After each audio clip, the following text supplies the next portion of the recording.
Paper.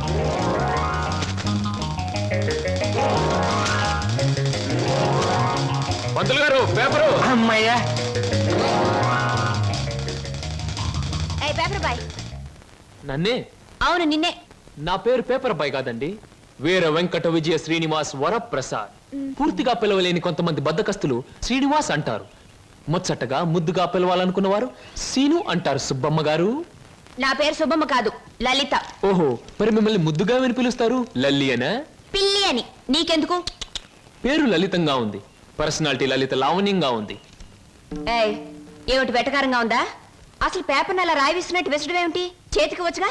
ఇవ్వచ్చనుకోండి, ప్రతి వాళ్ళ చేతికి ఇస్తూ పోతే కొంతమందికి వాళ్ళ ఉదయం పేపర్ రేపు సాయంత్రానికి, రేపు సాయంత్రం పేపర్ ఎల్లుండిది అని అందుతుంది.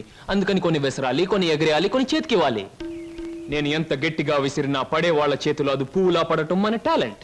చాలండి, మీరు వెళ్ళొచ్చు.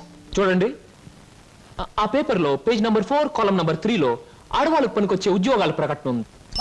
నేను ఉద్యోగం కోసం ప్రయత్నిస్తున్నట్టు ఇతనికి ఎలా తెలుసు?